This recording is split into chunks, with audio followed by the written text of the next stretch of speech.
And welcome to another episode of The Bull and the Bear, a Money and Markets podcast. I'm Matt Clark. I'm certainly glad that you are joining us for this episode. Got a lot of stuff to cover, and I think what will wind up being extremely beneficial information for a lot of our listeners. I want to welcome in Charles Sizemore, who is back from the throes of South America and has landed safely amid quarantine, and is glad to have you back in the States, man. It's good to see you.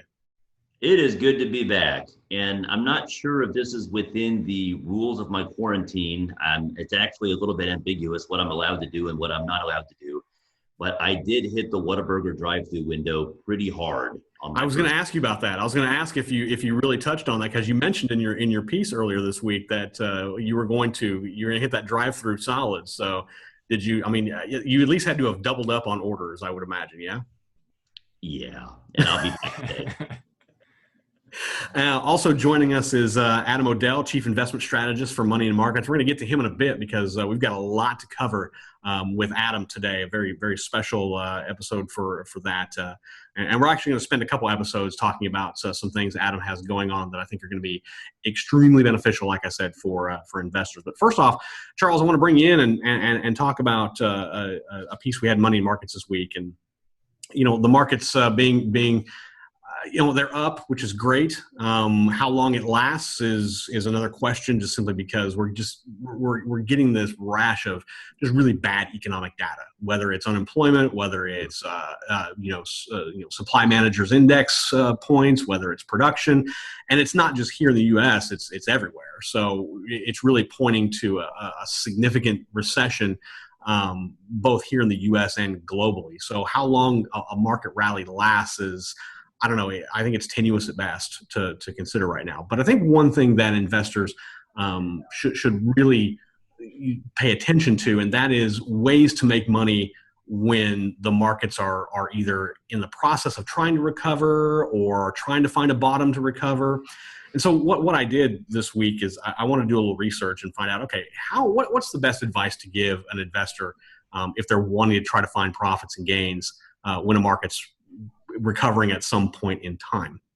So what it is, I kind of came up with 4 points, and I want to run those points by you, and then you tell me either how wrong I am or whether it's great or whatever. I'm okay with any of it. But the first thing is I used to have a very good working relationship with Ted. I still have a good working relationship with him, but I used to work very closely with Ted Bauman, who's a noted economist and one of Banyan Hill's finest, very much like Adam.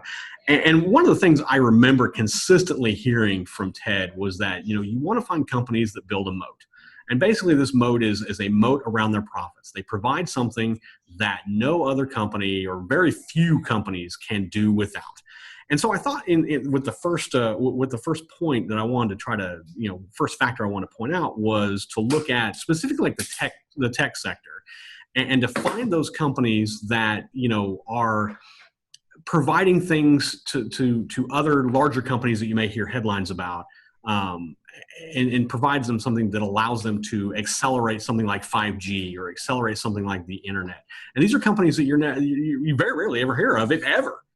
And so I think that is something that investors, that if you're looking to make gains, you want to try to find and seek out those companies. So I guess I'll start with point one, and then we'll rapidly get into the other 3 points. But give me your take on that. Is that good advice? Is that bad? Is it absolute garbage? Does it work?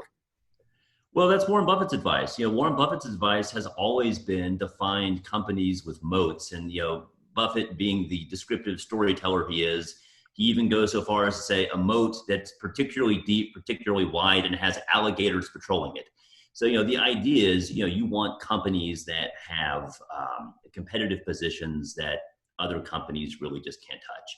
Effectively, natural monopolies. Now, monopoly is sort of that's generally seen as being a bad thing to the regulators. But a lot of these tech companies are de facto monopolies. Look at, Microsoft is a fine example. It has an effective monopoly on operating systems. It has an effective duopoly, along with Amazon, on cloud services and storage. Now, there's a bunch of other bit players, what have you. But the nature of tech is that it tends to be a winner-take-all dynamic. It's winner take all economics, and so it tends to form these natural monopolies that then become very, very difficult to break. How is anybody going to get into the search engine racket now with Google here? Exactly. It's not happening. So yeah, I mean, tech is a fantastic place to look for just natural monopolies, those unassailable moats that Warren Buffett talks about. I think that's an excellent starting point. The next four, and I'll run through them, rather quickly if I can. Another point is it's very easy for an investor to kind of hand off their decision making to a portfolio manager or something like that. And I'm not saying that's bad. I'm not saying that's a bad idea. What I am saying, though, is that whenever you are looking at potential recommendations from someone or whatever, I think you still have to do your homework. And fortunately, like with Adam, for example, yeah. Yeah, and what I was going to say is, I mean, if you're Adam, he's already doing the homework for you, and he's laying out all these reasons and rationales as to why this is good or why this is not good. But I think if you are, looking to maybe play it a little bit on your own, you've got to do your homework on the companies that you want to invest in. And one thing I think you want to look at, and this is something that tends to get overlooked because we focus a lot on technical data, on 60-month betas, 20-day moving averages, P/E ratios, things like that. I mean, it's very convoluted math. But really, look at the company's financials itself. What's their balance sheet like? What are they providing? Are they showing you that they are a strong company that is reinvesting its profits smartly, maybe not just kicking out a dividend just for the sake of a dividend? Are they providing low? Do they have low debt? Do they have plenty of assets that have alternative uses, as opposed to just being very singularly focused?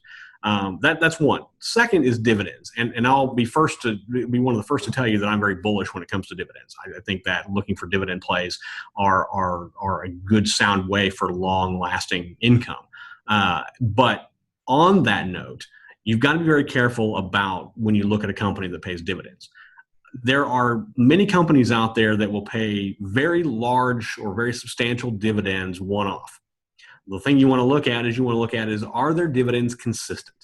Are they consistently going up? Are they consistently level? Or is this just do they have just a one quarter where they decide to kick out a $2 per share revenue, but you look at the other data and it shows they're normally around the 45-cent per share area? You just have to be very cautious about that, because one thing that companies will do is, in order to continue to entice shareholders to hold on to their shares or to entice investors to jump into their shares, they will spend an exorbitant amount of profit to up their dividend to make it look good, and that's not a good sign to me. Anyway. I mean, others may disagree, but to me, that's not good. I think that's a very poor indicator, and I think it screams of desperation if you're a company that's doing that. The fourth factor that I point out, and I'll touch on this, is something that is always, I think, overlooked, and that is dividend on yield. And I think a lot of people don't quite understand what dividend on yield is. Basically, what dividend on yield is, and I'm reading my notes, by the way, so I can remember this and not just spout off and say something wrong. It's a percentage of your original purchase price. It's the dividends you get as a percentage of your original purchase price. So, for example, if you buy company A for $10 a share, they pay a 50-cent dividend per share. All right, so you're looking at a 5% yield, and that's great. That's phenomenal. But that company is strong. Let's just say it's on a trajectory of Amazon back in the 90s, or Microsoft in the late 90s, whatever. And they jump to, say, $100 per share, but they also increase their dividend as well, which is great. But you think about it in terms of what your original price is, not what the price is currently. So you paid $10 a share. They've now upped their dividend to $5 per share. Now you're looking at a 50% dividend compared to what your purchase price is. Those are the types of things, that's the type of math that I think you really have to look at when you're looking at companies that will earn you income on a consistent basis. So I've laid out those points. Now you can feel free to poke holes in them. I'd ask Adam, but I know he probably will, and I'm just afraid of what he'll say. So tell me what is good or what is bad about those 4 points. Well, the first point, you said you do your homework. Good night. On the restaurant they're going to eat at that night than they do on their investments. They'll read pages and pages of Yelp reviews but then they'll just buy a stock based on some hot tip or because, they saw, a blip on it on CNBC. That's ridiculous. You clearly need to do your homework, look through the numbers. Now you mentioned, dividends and different angles, different angles there. What do you look for in a dividend stock? For one, you mentioned consistency, and then you also mentioned, kind of one-off dividends. There's 2 points there. I'll actually start with the second one first. There's actually nothing wrong with that occasional one-off special dividend. I actually think that's a pretty useful tool for a lot of companies. If they have sort of banner years where they did particularly well, but the future may be less certain, there's nothing wrong with doing a special dividend where they reward their patient shareholders with a little bit of an extra gift there. As an investor, you just have to be smart and make that distinction between, okay, this is a special dividend based on an extraordinary year. This is not permanent, and companies will break that out. There's a couple of business development companies I've traded in over the years, and it's funny. The good business development companies that don't get themselves into trouble are the ones that keep their regular dividend, they keep it relatively low and conservative. And then when they have really good years, they top it up with a special dividend just to reward their shareholders, but they don't overpromise. Because if companies pay out too much, if they effectively promise too high of a dividend, that can be hard to meet, and then they have to cut it later. And that's, you don't want to own a stock where they cut the dividend, because what happens is investors dump the stock, and in addition to having less income, you also are sitting on capital losses at that point. Going backwards now, what do you when doing your homework on a dividend stock, what is it you look for? For one, consistency. You do want to see they have a long history of paying that dividend. You don't want them to, if they're a recent dividend payer, that can be fine. But if this is something that you're looking to effectively bet your retirement on, consistency, definitely is key. You want them to have a long history of steady, gradual dividend increases, and you want to make sure that they're doing it with actual cash flows. What you want to avoid is companies that borrow heavily to support their dividend. That rarely works out in the long term. They need to be paying the dividend out of current cash flows. It's usually pretty easy to calculate. The dividend payout ratio you can get it on Yahoo Finance, for crying out loud. It's published everywhere. Go back a few quarters, see that they're within the acceptable bounds on that. Which to me, if they're paying out less than 60% or so, then that's a very, very safe dividend. Finally, you mentioned that yield on cost. I really like that, because if you're a long-term investor, you have to be thinking years down the road here. If you buy a bond, maybe you're getting 2% today, and it's safe, it's steady. You're going to get your 2%. But 10 years from now, you're still going to be getting your 2%. It's not going to change. That coupon rate does not change. Whereas if you get a nice dividend growth stock, you may have a lower yield today. Maybe it's 2%, maybe it's 1%. Who knows what that current yield is?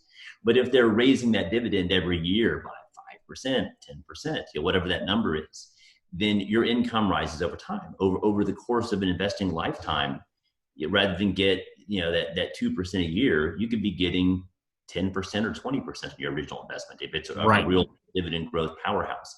And you need that to keep up with inflation. So I love that. Now, you do have to put out that caveat that particularly today, a lot of dividends that seem safe may not be as safe as you thought they were in this post-coronavirus world, of course. But it's why you diversify. It's why you do your homework. It's why you pick dividend payers that have survived the test of time. Exactly.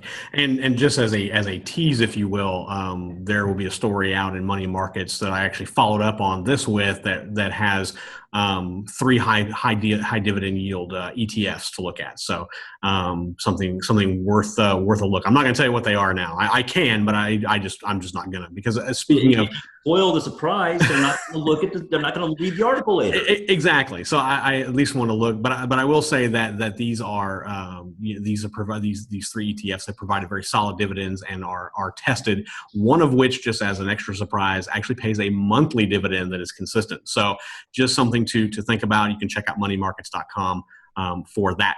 Speaking of ETFs and speaking of big gains, now I want to bring in Money and Markets Chief Investment Strategist, Adam O'Dell. And Adam, we touched on this last week, but today I want to really just knock it out of the park. And that is one of your services is kind of going through a big promotional phase, if you will. And without giving away too many secrets, because one thing I want listeners to do, that if you are interested, and you should be, in learning much more about this, I want you to go to this website, and I'll try to put this up in the video, but I'll definitely put it in the show notes as well. But it's moneyandmarkets.com/10x webinar. Very easy. moneyandmarkets.com/10x webinar. And what this is going to do is provide you more information on what we're going to be talking about now, and that is the 10x profit service that Adam O'Dell is offering. And I'm telling you what, I have looked up and down at this. I did some work, and I really want to try to find a way to poke some holes in it. I really did. I looked hard, and I want to say, okay, I want to find something that I can kind of, poke the bear with a stick at. And honestly, I couldn't find anything. I found nothing. And I'm not saying that just as a way to bolster it up. I'm saying that legitimately. As a former investigative reporter, I like to pride myself on really digging for things and finding things that are wrong, because that's what I do. I couldn't. I found zero wrong with this. I found this to be probably one of the best in terms of investment strategies I've seen in a long time. And I've seen a lot. And it boils down to a couple things. One, and we're going to talk about these. Probably the biggest thing for me is the simplicity. This is an extremely simple system to follow. It is not complicated. Anyone can do this. This is something that, whether you are a novice, whether you are a hobbyist, whether you are an intermediate, or whether you are a seasoned investor, this is simple to follow. This is a no-brainer. So first, I want to bring you in and let's really hammer this quite a bit here today. And I want to talk about first off the history of 10x profits and kind of where all this came from. So tell me, how does this thing work? What is the intricacies of all this, Adam? Yeah, so thanks for that introduction. Obviously, you being from the investigative reporter side of that's a huge compliment that you haven't found any major issues with it.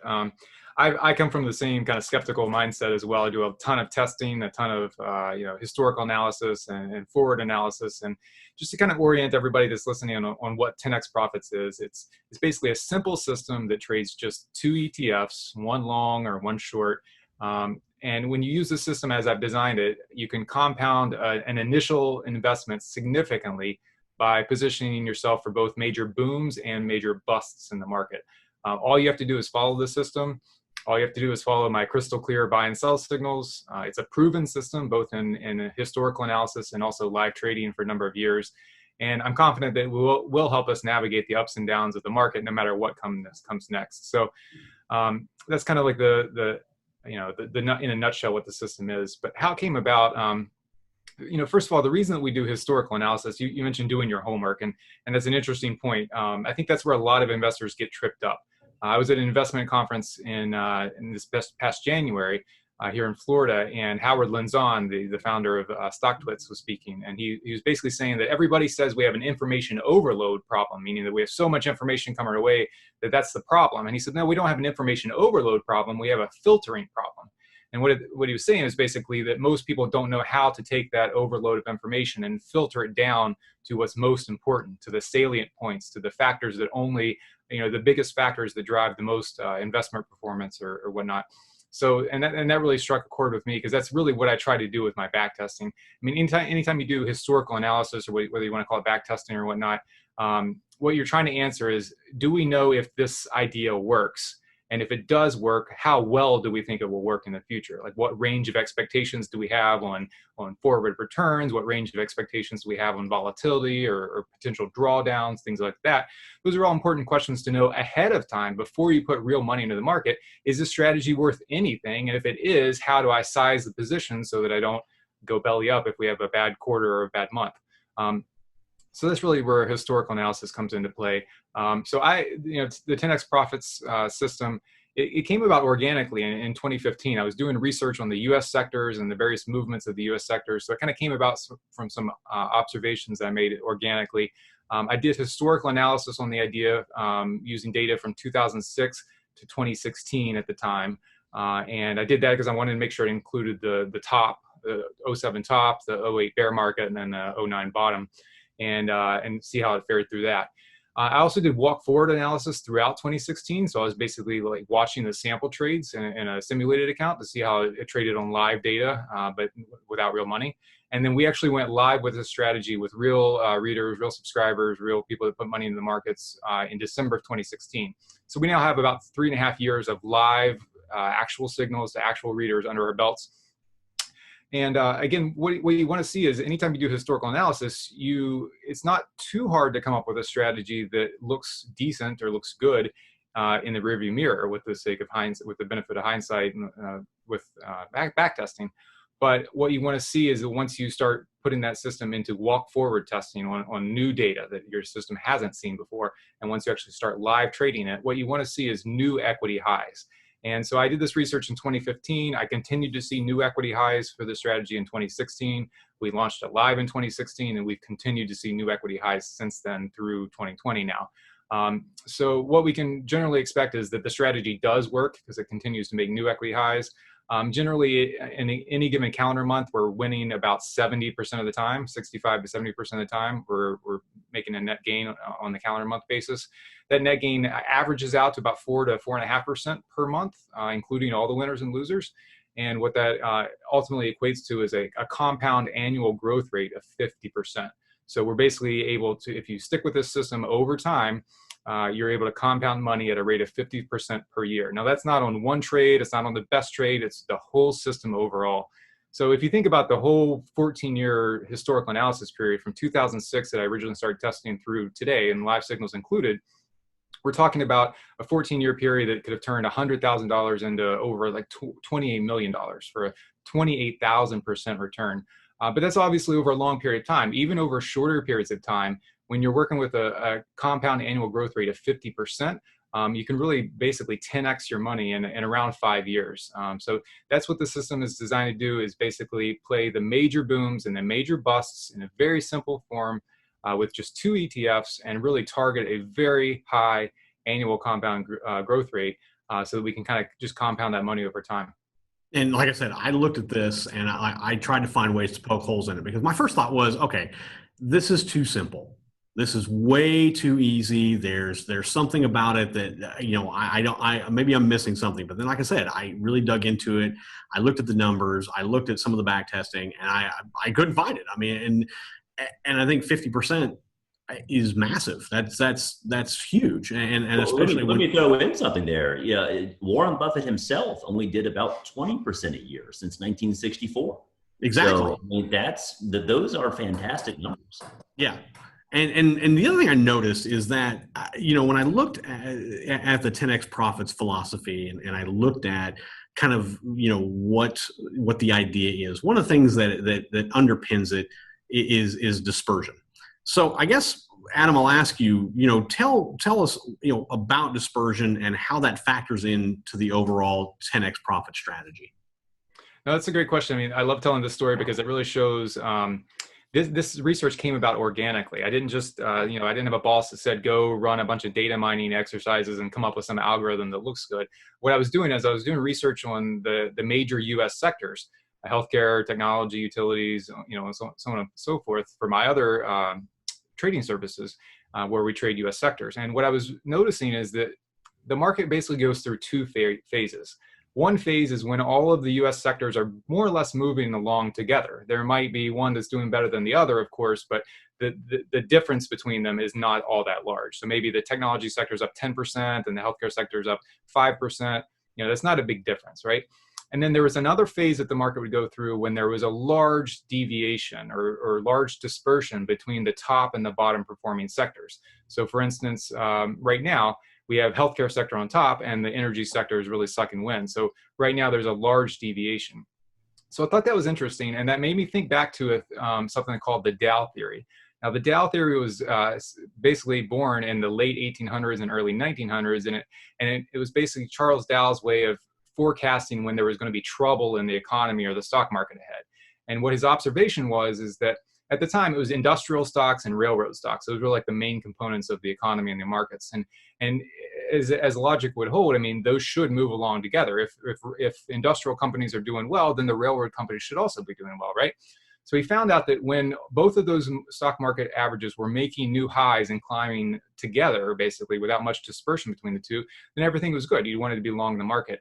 But when you started to see a divergence between those two indices, when one started to go down while the other was still going up, that was basically an imbalance in the market, in the internal components of the market. That was a warning sign. It was like a canary in the coal mine that said trouble is ahead, something's about to change, and it's not such a good environment for stocks ahead.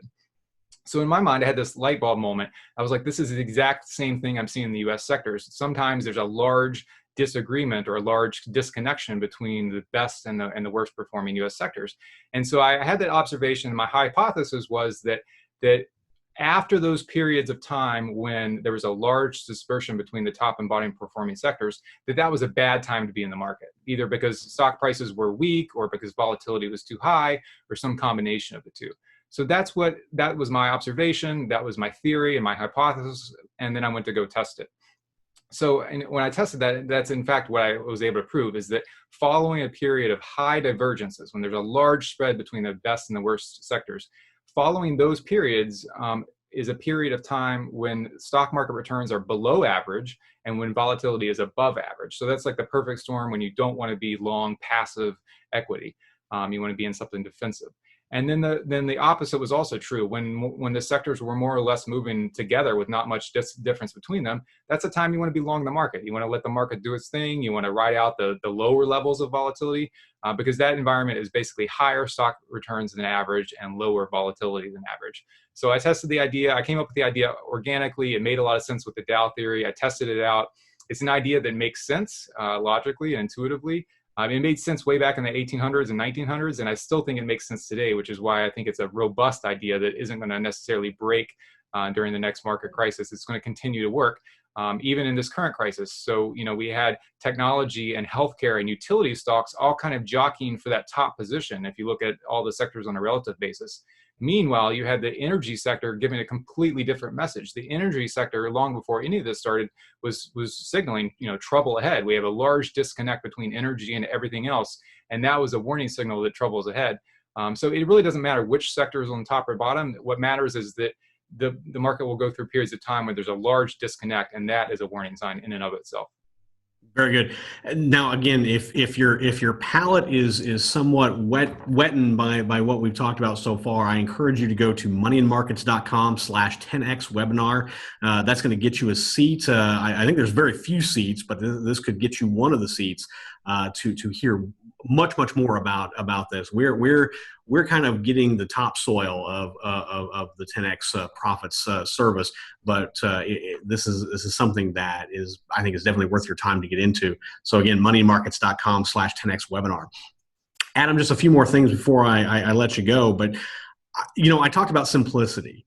And you've touched on this as well, and that is that the implementation of 10x really just focuses on two ETFs, two exchange traded funds, which I love. I love ETFs. I think well-performing ETFs are great investment vehicles to have. Now, with just two, how does that work? And I mean, how do they work with each other? Where does that balance come in? How does an investor look at that and go, okay, that could work? Sure. Well, I mean, philosophically, the idea of simple versus complex. First of all, I'll acknowledge that financial markets are indeed extraordinarily complex. And that's why most investors believe that you also have to have a complex investment strategy to navigate complex financial markets. That would make sense, but it's actually the opposite. What I found is that the best strategies to deal with complex financial markets are indeed simple strategies. And the reason is there's a lot of short-term noise. Day to day, what comes up in the news cycle or what happens with one particular earnings report, a lot of it ends up being noise. It goes back to that information overload versus filtering idea that Howard Lenzon was getting at. Most of it is noise. What you have to figure out is how to use a simple strategy that cuts to the core of what really matters. And if done correctly, that's going to be a more robust, more pervasive, more persistent strategy than anything that you could try to come up with that's more complex. Also on the implementation side, I've worked with both institutional hedge fund clients and also retail self-directed clients. And at the end of the day, if you don't follow the strategy, it's not going to work. It doesn't matter how good the strategy is, how complex, how smart, how high frequency. It doesn't matter anything about the strategy. If you can't follow it as a self-directed retail investor sitting in your home office, hitting the buy and sell button, then the best strategy is not going to help you. So it needs to be simple enough that you feel confident implementing the strategy and sticking with it through thick and thin. And really, that's why I made this strategy as simple as possible to follow. We do trade just 2 ETFs. Now, I have a report that shows different ways to trade my market timing system. At the core, my market timing system is telling you one of two things. It's telling you to be either long risk assets, like long the stock market, or it's telling you to be long risk off assets, like defensive assets, like volatility or treasury bonds or gold or the US dollar. So there are a number of different ways you can implement that timing model. But at its core, the 10x profit service basically uses just 2 ETFs. One for risk on, when everything is good, we have one supercharged high octane stock market ETF that we buy and that we ride basically large rallies. And then other times when we get that signal that says trouble ahead, we have one ETF that we move into that protects us not only to not suffer losses on the downside, but to hopefully capitalize and make gains on the downside as well. I found that this is simpler than trying to pick like the next Apple. So you can spend a lot of time, and we do have stock picking services, so I'm not against it, but it takes a lot of time and a lot of effort to find the next Apple. And if you get it wrong, you can be really, really wrong. I thought it was a lot easier to figure out how to time correctly the major booms and busts in the broader global market.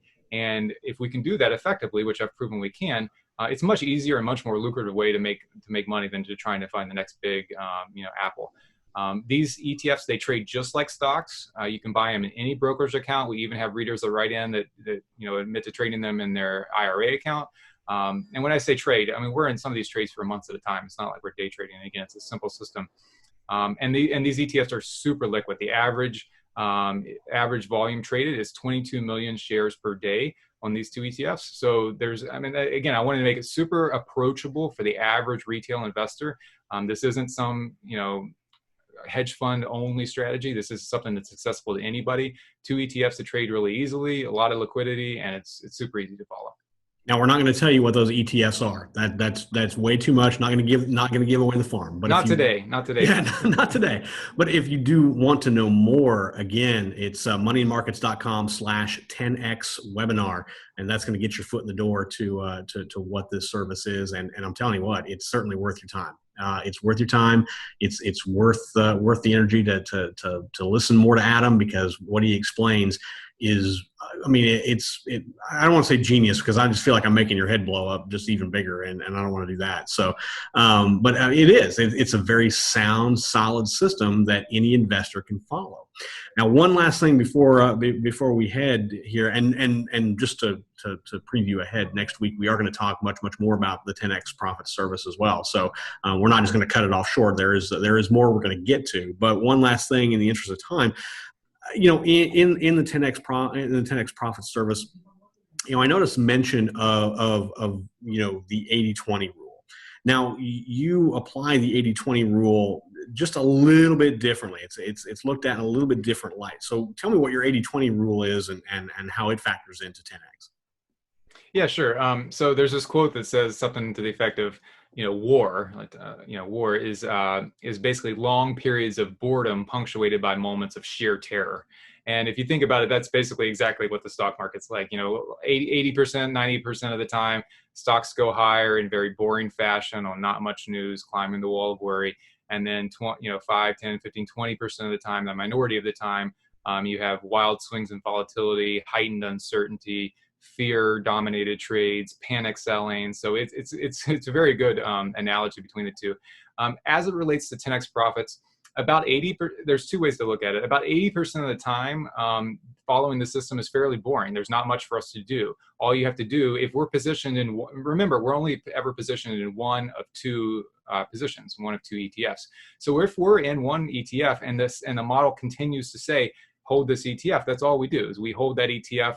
If we are in sync with the market's trend, either bullish or bearish, there's no reason to overtrade. You just stick with the trend. You sit on your hands. You wait patiently. You earn your money over time, and that's what happens about 80% of the time. The other 20% of the time ends up being busy, not boring. That's when the market swings up and down, and that's when you do have to make decisive moves. You have to adapt to the market's new trend by making switch trades, either switching from risk off to risk on or vice versa.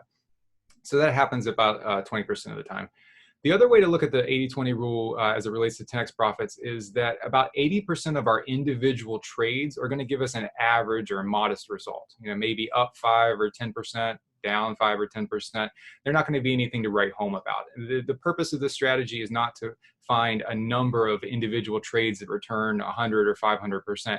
It's to compound a small initial capital base extraordinarily a number of times. And so the way we do that is that 80% of the time we're basically getting average or modest trades. The other 20% of the time is really going to deliver 80% of our total profits. That's when we latch onto a trade that goes a really long time on the long side, or when we get into a trade on the short side that enjoys a very short but sudden spike, basically a spike in volatility. So about 80% of our total profits come from just 20% of the trades, and that kind of holds with the 80-20 rule. There's really, in the past 18 months or so, has been a great example of this on both sides of that philosophy or idea. Basically, in January of 2019, my strategy said to go long the market. So we bought our supercharged long stock market ETF, and we held that trade for 13 months, all the way through February of this year, 2020. And that was boring, right? So 13 months? Yeah, that 13 months, every single week, I was writing to my subscribers saying, this is what I see in the market, but the model says we're in the right spot. This is what I see going on, but the model says to hold. This is what could be happening ahead, but the model says stick with the position. So we held that long position for 13 months. It was super boring, but we had a lot of other discussions on a weekly basis. But the point is, in late February 20th, our position had accrued a 100% profit. And this isn't an ETF. This is not an options trade. This is an ETF that we gained 100% in from January 2019 through February 2020. And we basically took half of those profits out of the market on February 20th. So we took half of those profits, and then we waited for the system to kind of generate the next trade. So that's an example of where we were in the right position, and all we had to do was wait patiently. So that's boring. But then soon after that came the kind of the moment of terror for the market. So in March, we actually made 4 trades. So we made trades on both sides of the market, 2 longs and 2 shorts. They were all profitable. One was for 11%, 21%, 41%, 62%. So we were able to take those gains that we had accrued over the 13-month holding period on our boring trade and then compound them several times over on some short-term decisive trades that we made during the market swings that perpetuated through March and April. So that's really a great example of the 80-20 rule, and how sometimes 10x profits, we're just in the right trade and we're holding on to it. Other times we've got to make decisive moves to adapt with the market. And I'll tell you what, again, if you want to hear much more, I mean, we're going to talk more about it next week, but moneyandmarkets.com/10x webinar is where you want to sign up, and there'll be much more information there. Adam will provide more in-depth explanation as to what it is, although, again, it's simple. There's nothing, it's not rocket surgery, if you will. It's a very simple method that is proven to provide investors with solid gains, and I think that's exactly what you should be looking for as an investor. So next week, Adam, you'll give us our take on the direction the market's heading. We'll also talk more about 10x and also much more. So that'll be next Friday, just to kind of promote as well. On Wednesday, I will be sitting down with Matt Battiali, who is with Banyan Hill Publishing as well. Geologist and knows his stuff when it comes to gold and oil. So I'll just give you a hint that's probably what we're going to be talking about is gold and oil. That episode will drop on Wednesday. So guys, I appreciate the time, and Adam, super excited for 10x profits. I think it's going to be a huge thing. And again, it's moneyandmarkets.com/10x webinar. That is your entry point to get in and get started. You start there, and I tell you what, you're not going to regret it, I don't think. I mean, like I said, I went through it, and I tried to poke holes in it. I tried to find anything I could possibly find wrong with it. just so I could surprise Adam, just so I could, if nothing else, to see the look on his face if I surprised him, and nothing. I got nothing, which is either a testament to the service or just maybe I'm just not as good as I thought. But no, really the service is great, and the math checks out. It's simple. It's easy to use. It takes very little effort. So, like I said, for any investor, it's something that you definitely want to take a hard look at. And I think, like Matt said, or like Adam said, rather, if you're going to get into a service, get into a system, be committed to it. Because it doesn't work if you just only do it halfway or a quarter of the way or whatever. You've got to be willing to commit to it and be patient, which I think is something that any investor that has made any amount of money over any given time will tell you is the tried and tested way to do so. And that is, you have to be patient, you have to stick with your system, and don't just don't have knee-jerk reactions to market fluctuations. And fortunately enough, Adam's service does not do that. And he does the thinking for you. He does the work for you. Basically, it's as simple as you reading what he puts out, and then you push a button to make a trade if it's necessary. Otherwise, it's sit and wait and watch your brokerage account just gain in money. And who doesn't like that? So all the way around, guys, thank you very much. I appreciate it. We're going to do it again next week. Talk about much more. Again, one more time, moneyandmarkets.com/10x webinar. That is where you want to be. The Bull and the Bear, we are on Apple Podcasts. We are on Google Podcasts. We are on Stitcher. By all means, have a listen on Apple Podcasts. Give us a rating. Give us a review. We have a YouTube channel as well. Just do the Bull and the Bear podcast as a search in YouTube. Check out our videos. Where you're starting to put up much more. As soon as I get the go ahead from the big boss, which I don't know when that's going to happen. He's on vacation or doing something. Doing, but actually he's sitting right across the table from me, so I can poke fun at him. But for Charles Sizemore, Charles, I appreciate it. Welcome back to the U.S. and look forward to talking much more with you and Adam, you as well. Thank you for joining us this week. We'll have much more. Everyone else, have a great weekend and enjoy, and we will be back on again next week. Thanks so much, guys.